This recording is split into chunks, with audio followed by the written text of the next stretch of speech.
ప్రభునందు ప్రియ దేవుని బిడలారా, సంవత్సరపు ఆఖరిలో మనం ఉన్నాము కనుక మన జీవితాలలో మరి దేవునికి ఇష్టము లేని పనులు, దేవునికి ఇష్టము లేని స్వభావములు, దేవునికి ఇష్టము లేని క్రియలను మనము విడిచిపెట్టి ఒక శుద్ధ హృదయమును మనము కాపాడుకుంటూ శుద్ధ మనస్సాక్షితో మరి నూతన సంవత్సరములోనికి మనము అడుగు పెట్టడానికి ప్రభు సన్నిధిలో మనలను మనము తగ్గించుకొని పరిశీలన చేసుకుంటూ ఉన్నట్లయితే మన జీవితాలలో అనేక ఆశీర్వాదములకు వారసులుగా మనం మారగలము. ఎందుకంటే అలనాడు ఇశ్రాయేలీయుల వారి జీవితాలలో మరి కలిగిన పాపములను గురించి ఈ సమయములో కొన్ని విషయములను మనము ధ్యానించి మన జీవితాలలో ఒకవేళ అవి ఉన్నట్లయితే వాటి నుండి మనం విడుదల పొందడానికి మన వంతు ప్రయత్నించినట్లయితే దేవుని యొక్క హస్తం మనకు సహాయపడుతూ ఉన్నది. పరిశుద్ధాత్మ దేవుడు మనలను హెచ్చరించి మనలను సరిచేయాలి అని అనుకున్నప్పుడు మనము దేవుని ఆత్మకు మనము చోటిచ్చినట్లయితే నిశ్చయముగా మన జీవితాలు బాగుపడతాయి. కడవరి దినములలో అనేకులు మరి దేవుని నుండి దూరమైపోతున్నటువంటి ప్రజలు బ్రతుకులలో ఏ విధమైనటువంటి మార్పు లేనటువంటి వారుగాను, మరి సరి అయిన మార్గములలో నడవలేనటువంటి ప్రజలుగాను ఈ భూమి మీద మనము వారిని గమనించగలుగుతున్నాం. భక్తిహీనుల యొక్క జీవితాలు, మరి అదే సమయములలో దేవునిని విడిచి దూరముగా బ్రతికేటువంటి ప్రజలు, మరి ఇంకా ఇలా చెప్పుకుంటూ పోతే అనేక విషయములను గురించి మనం చెప్పవచ్చు. అయితే అలనాడు ఇశ్రాయేలీయులు వారి జీవితాలలో 7 విధములైనటువంటి పాపములను గురించి పరిశుద్ధ లేఖనములో ఆధారములను బట్టి మనము గమనించి వాటిని మనము ధ్యానిస్తూ ఒకవేళ మన జీవితాలలో అవి కలిగి ఉన్నట్లయితే వాటి నుండి మనం విడుదల పొందడానికి ఈ సమయంలో మరి దేవుడు మనకిచ్చిన ఈ మంచి తరుణం, ఈ మంచి అవకాశాన్ని మనము చేజార్చుకోకుండా మరి దేవుని ప్రజలమైనటువంటి మనలో చాలామంది మరి దేవుని ఆత్మకు మనం చోటిచ్చినప్పుడు ఆత్మదేవుడు మనలను సరిచేస్తూ ఆయన వాక్యము ద్వారాగా మనము శుద్ధీకరించబడుతూ ఉదక స్నానము చేయబడు వారముగాను, పరిశుద్ధమైన సంఘముగాను, సమాజముగాను మనము కూడుకోవడానికి మరి దేవుడు ఎంతగానో మనకు కృప చూపుతున్నాడు. కనుక నా ప్రియ దేవుని జనులారా, ఇశ్రాయేలీయుల మధ్యలో కలిగిన 7 విధములైనటువంటి పాపములను గురించి మనము గమనించినట్లయితే దానిలో మొదటి పాపము ఏంటో అది వాక్యానుసారముగా మనము ధ్యానించినప్పుడే మనకు తెలుస్తుంది. ఒకవేళ అలాంటి పాపము ఆత్మ సంబంధమైన ఇశ్రాయేలీయులైన మన జీవితాలలో కలిగి ఉన్నట్లయితే వాటిని మనం విడిచిపెట్టి మనము దేవుని కనికరము పొందుకోవడానికి ఈ సమయములో మరి నాతో పాటు హోషేయ గ్రంథములోనికి మీరు వచ్చినట్లయితే 4వ అధ్యాయము 7-8 వచనములలో మనము గమనించబోతున్నాము. హోషేయ గ్రంథము 4వ అధ్యాయము 7-8 వచనములు. తమకు కలిమి కలిగిన కొలది వారు నా ఎడల అధిక పాపము చేసిరి కనుక వారి ఘనతను నీచ స్థితికి మార్చుదును. నా జనుల పాపములను ఆహారముగా చేసుకుందురు గనుక జనులు మరి అధికముగా పాపము చేయవలనని వారు కోరుదురు. అలనాడు ఇశ్రాయేలీయుల వారి జీవితాలలో కలిగిన పాపం ఏమిటంటే తమకు కలిగిన కొలది వారు నా ఎడల అధికముగా పాపము చేసేది. కనుకనే ఇశ్రాయేలీయుల మధ్యలో వారి ఆహారము సమృద్ధిగా కలిగిన వారుగాను, వారికి సమస్తమును సమృద్ధిగా ధారాళముగా దయచేయబడినప్పుడు వారు చేసినటువంటి పని ఏమిటంటే మరి దేవుని ఎడల పాపములను చేసిన వారుగా మార్చబడుతూ వచ్చారు. 6వ వచనాన్ని మీరు గమనించండి. నా జనులు జ్ఞానము లేని వారై నశించుచున్నారు, నీవు జ్ఞానమును విసర్జించుచున్నావు గనుక నాకు యాజకుడవు కాకుండా నేను నిన్ను విసర్జించును. నీవు నీ దేవుని ధర్మశాస్త్రము మరచితివి గనుక నేనును నీ కుమారులను మరతును అని చెప్పుచూ ఉన్నాడు. ఇక్కడ ప్రాముఖ్యముగా ఒక విషయాన్ని నేను మీకు ముందుగా తెలియచేయాలని చెప్పి అనుకుంటూ ఉన్నాను. అదేమిటంటే, దేవుని ధర్మశాస్త్రమును మరచితివి. జ్ఞానమును విసర్జించినటువంటి ప్రజలు దేవుని ధర్మశాస్త్రమును మరచి బ్రతికిన వారుగా ఇక్కడ మనం గమనించుచూ ఉన్నాం. ఇశ్రాయేలీయులకు ప్రాముఖ్యముగా దేవుని ధర్మశాస్త్రమును ఆచరించడము, దానిని చదవడము, దాని ప్రకారముగా నడుచుకోవడము, ఇది వారి దినచర్యగా ఉండాలే తప్ప దానిని వారు విడిచిపెట్టి దేవుని ఎడల పాపము చేసినటువంటి ప్రజలుగా ఇక్కడ కనబడుచూ ఉన్నారు. కనుకనే 12వ వచనములో, నా జనులు తాము పెట్టుకొనిన కర్ర యొద్ద విచారణ చేయుదురు, తమ చేతి కర్ర వారికి సంగతి తెలియచేయును. వ్యభిచార మనస్సు వారిని త్రోవ తప్పింపగా వారు తమ దేవుని విసర్జించి వ్యభిచరింతురు అని చెప్పుచూ ఉన్నాడు. దేవుని ధర్మశాస్త్రమును విసర్జించినటువంటి ప్రజలు ఎలా మారిపోతున్నారో ఇక్కడ మనం గమనిస్తూ ఉన్నాం. వారు కర్ర యొద్ద విచారణ చేసేవారుగాను, వ్యభిచార మనస్సు కలిగిన వారుగాను, త్రోవ తప్పిపోయి దేవునిని విసర్జించినటువంటి మనస్సు కలిగిన వారుగా ఈ ప్రజల జీవితాలలో కలిగి ఉన్నారు. కనుక ఈ సంవత్సరపు ఆఖరిలో మనము కూడా వచ్చి ఉన్నాము కనుక మరి మన బ్రతుకులలో ఎన్ని సందర్భాల్లో మరి దేవుని ధర్మశాస్త్రమును నిర్లక్ష్యపరిచిన వారముగా ఉంటున్నాము. దేవుని వాక్యమును మనము నిర్లక్ష్యము చేసిన వారముగా ఎన్ని సమయాలలో మనము ఇలా నడుచుకున్నామో అది మనము గమనించాలి. దేవుని వాక్యాన్ని మనము చదవకుండా, దేవుని వాక్యమును మనము ధ్యానించకుండా, దేవుని వాక్యమునకు మనము లోబడకుండా అలా ఉన్నట్లయితే మన జీవితములో పాపము చేసిన వారముగా మారుతూ ఉన్నాం. మనకు కలిమి కొలది దేవుడు మనలను ఆశీర్వదిస్తూ ఉన్నాడు. సమృద్ధి మార్గములో మనల్ని నడిపిస్తూ ఉన్నాడు. దేవుని యందు భయభక్తులు కలిగిన వారు ఇలా ఆశీర్వదింపబడుదురు అని చెప్పి 128వ కీర్తనలో మనము చదువుతూ ఉన్నాం. మనము ఆశీర్వదింపబడిన జనముగా మార్చబడుతూ ఉన్నప్పుడు, సమస్యల నుండి మనం విడుదల పొందినప్పుడు, మన ప్రశ్నలకు జవాబు దొరికినప్పుడు మనం దేవునిని విసర్జించే వారముగాను, దేవునిని మరచి బ్రతికే వారముగాను, దేవుని వాక్యమును నిర్లక్ష్యము చేసేటువంటి కార్యములు మన జీవితాలలో ఈ సంవత్సరములో ఎన్ని సమయాలలో అవి మనకు ఎదురయ్యాయో వాటిని మనము గమనించాలి. ఎందుకంటే అలనాడు ఇశ్రాయేలీయుల మధ్యలో మొదటి పాపం ఏమిటంటే, దేవుని ధర్మశాస్త్రమును మరచి బ్రతికిన వారుగా గమనించుచూ ఉన్నాం. దేవుని ధర్మశాస్త్రమును మరచి బ్రతికిన వారి జీవితాలలో మనం గమనించినట్లయితే, యెషయా గ్రంథము 5వ అధ్యాయము మరి 13వ వచనాన్ని మనము గమనించేటప్పుడు, యెషయా గ్రంథము 5వ అధ్యాయము 13వ వచనములో ఇలా చెప్పబడుతూ ఉన్నది, కావున నా ప్రజలు జ్ఞానము లేకయే చెరపట్టబడిపోవచ్చున్నారు, గనులైన వారు నిరాహారులుగానున్నారు, సామాన్యులు దప్పిచేత జ్వరపీడితులగుదురు అని చెప్పుచూ ఉన్నాడు. ఇశ్రాయేలీయులను గురించి చెప్పబడినటువంటి ఈ మాటలు.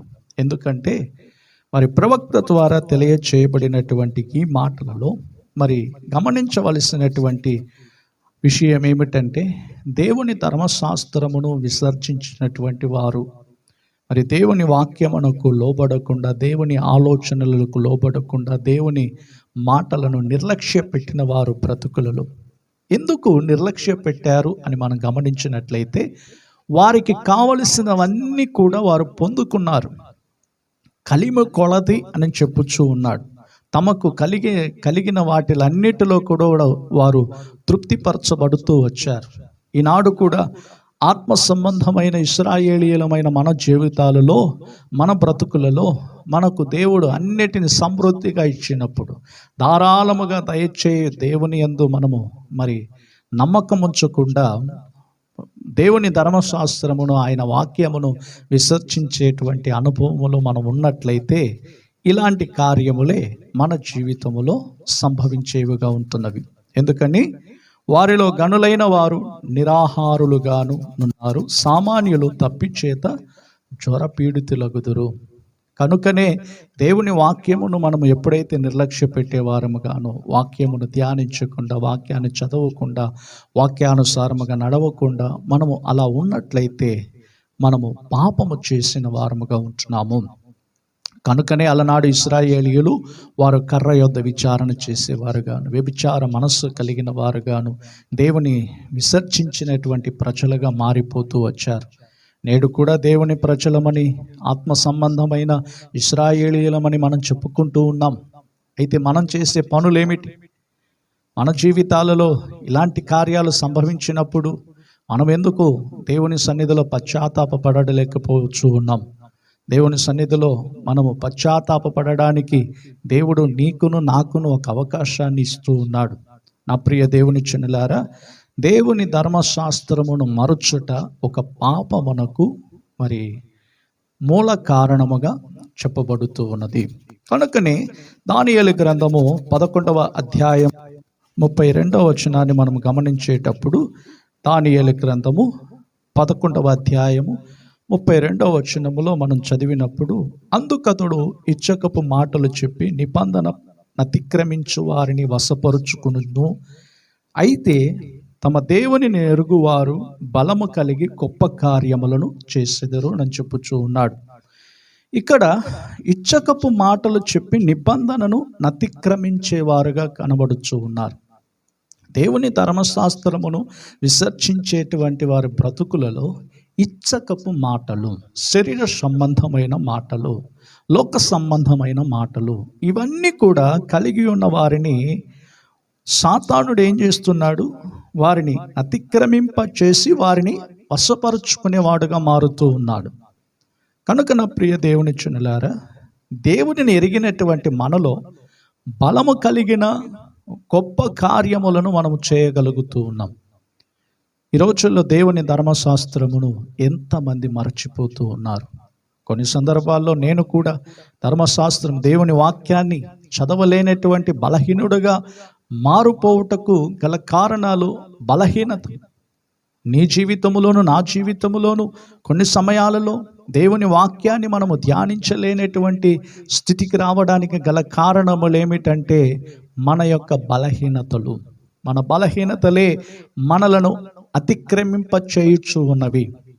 నా ప్రియ దేవుని బిడలారా, మనము దేవుని యొక్క ధర్మశాస్త్రాన్ని అతిక్రమించకుండానట్లు, దేవుని వాక్యాన్ని మనం మరువకుండానట్లు, దేవుని వాక్యాన్ని మనం మరచి బ్రతికే వారముగా ఉన్నట్లయితే ఇచ్చకపు మాటలు చెప్పి నిబంధన అతిక్రమించు వారిని వశపరుచుకును అని చెప్పుచూ ఉన్నాడు. మనం ఎప్పుడైతే శరీర సంబంధులుగా మారుచు దేవుని వాక్యాన్ని మనం నిర్లక్ష్యం చేసేవారముగా ఉన్నట్లయితే మన మనసు వ్యభిచార మనస్సుగా మారిపోతూ ఉన్నది. వ్యభిచార సంబంధమైనటువంటి మనసు కలిగి ఉండడానికి గల కారణం ఏమిటంటే దేవుని వాక్యాన్ని మనం మరచి బ్రతుకడం వలన. దేవుని వాక్యాన్ని మనం మరచిపోతూ ఉన్నప్పుడు మన మనస్సు లోక సంబంధమైనదిగా మారుచూ ఉన్నది. ఇంకను మనము గమనించేటప్పుడు కీర్తనాకారుడు ఒక మాట చెప్పుచూ ఉన్నాడు. 19వ కీర్తన 7వ వచనము నుండి 10వ వచనం వరకు గమనించినట్లయితే, యెహోవా నియమించిన ధర్మశాస్త్రము యథార్థమైనది, అది ప్రాణమును తెప్పరిలో చేయును. యెహోవా శాసనము నమ్మదగినది, అది బుద్ధిహీనులకు జ్ఞానమును పుట్టించును. యెహోవా ఉపదేశములు నిర్దోషమైనవి, హృదయమును సంతోషపరచును. యెహోవా ఏర్పరిచిన ధర్మము నిర్మలమైనది, అది కన్నులకు వెలుగిచ్చును. యెహోవా యందైన భయము పవిత్రమైనది, అది నిత్యము నిలుచును. యెహోవా న్యాయ విధులు సత్యమైనవి, అవి కేవలము న్యాయమైనవి. అవి బంగారము కంటెను, విస్తారమైన మేలిమి బంగారము కంటెను కోరదగినవి. తేనె కంటెను, చుంటె తేనె దారల కంటెను మధురమైనవి అని చెప్పుచూ ఉన్నాడు. అలనాడు ఇశ్రాయేలీయుల మధ్యలో మరి ధర్మశాస్త్రమును మరచి బ్రతికిన వారుగా వచ్చారు. మరి సంవత్సరపు ఆఖరిలో ఆత్మ సంబంధమైన ఇశ్రాయేలీయులమైన మన జీవితాలలో దేవుని వాక్యాన్ని మనము ధ్యానించడానికి మనలో సంపూర్ణముగా దేవునికి అప్పగించుకునే వారముగా ఉండాలి. చివరికి ఒక మాట చెప్పి నేను ముగిస్తాను. 119వ కీర్తనలో మనం గమనించినప్పుడు అక్కడ చెప్పబడుతున్నటువంటి మాటలు ఏమిటంటే, 119వ కీర్తన 165వ వచనములో, నీ ధర్మశాస్త్రమును ప్రేమించు వారికి నెమ్మది కలదు, వారు తూలి త్రుట్టిల్లుటకు కారణమేమియూ లేదు అని చెప్పుచూ ఉన్నాడు. దేవుని ధర్మశాస్త్రము మనకు నెమ్మదిని కలుగు చేస్తూ ఉన్నది. కనుక నా ప్రియ దేవుని బిడలారా, అలనాడు ఇశ్రాయేలీయుల మధ్యలో వారు దేవుని ధర్మశాస్త్రమును మరచి బ్రతుకుతూ వచ్చారు. అందువలన శత్రువుల చేతికి అప్పగించబడ్డారు. సంవత్సరపు ఆఖరిలో మనం ఉన్నాము కనుక ఈ సంవత్సరములో ఎన్ని సందర్భాల్లో దేవుని వాక్యాన్ని మనము చదవకుండా నిర్లక్ష్యం చేసిన వారముగా ఉన్నామో, మన మనస్సాక్షిని మనము పరిశోధన చేసే వారముగా ఉండాలి. మన మనస్సాక్షి మనలను అనేక సందర్భాల్లో హెచ్చరించినప్పటికీ ఆ మనస్సాక్షికి మనం చోటివ్వకుండా దేవుని వాక్యాన్ని నిర్లక్ష్యం చేసిన సందర్భాలు ఎన్నో ఉన్నాయో వాటిని మనము గమనించినట్లయితే నిశ్చయముగా ఈ సంవత్సరపు యొక్క ఆఖరిలో మనము పశ్చాత్తాపపడి దేవుని సన్నిధిలో మనము ఒప్పుకున్నప్పుడు నిశ్చయముగా దేవుడు మనలను కనికరించును. కనుక వారిలో ఉన్న ఆ పాపం అనేది మన జీవితంలోనికి రాకుండానట్లు బహు జాగ్రత్త కలిగి దీని నుండి మనం విడుదల పొంది ఒక నూతన సంవత్సరములో మనము అడుగు పెట్టడానికి ముందుగానే మరి ప్రభు సన్నిధిలో పశ్చాత్తాపపడి ఈ పాపమును మనం విడిచిపెట్టే వారముగాను, అనగా ధర్మశాస్త్రమును మరచి బ్రతికే వారముగా కాకుండా ధర్మశాస్త్రమును ప్రేమించు వారికి ఎంతో నెమ్మది కలదు అని వాక్యము సెలవిస్తున్నట్లుగానే మనమందరము కూడా దేవుని వాక్యాన్ని మనము ప్రేమిద్దాము. ఆ వాక్యములో మనకు బోధించబడుతున్న సత్యములను మనము కైకొని మరి నడుచుకుంటున్నప్పుడు మనము నూతన సంవత్సరములోనికి అడుగు పెట్టడానికి ముందుగానే మన హృదయాన్ని సిద్ధపరచుకొని పరలోక ఆశీర్వాదముల చేత మనము మన కుటుంబాలు నింపబడడానికి దేవుడే మనందరికీ సహాయము చేయునుగాక. ప్రేమ కలిగిన మా పరలోకపు తండ్రి, ఆశీర్వదించబడిన ఈ మంచి సమయములో దేవా, మమ్మలను ప్రేమించి అలనాడు ఇశ్రాయేలీయుల మధ్యలో ఉన్న ఆ 7 విధములైన పాపములను మాకు తిరిగి జ్ఞాపకము చేసి ప్రభువా, మా జీవితాలలో అటువంటి పాపములకు మేము చోటివ్వకుండానట్లు వాటి నుండి మేము విడుదల పొందడానికి మా అందరికీ కృప దయచేయమని ప్రార్థిస్తూ ఉన్నాము.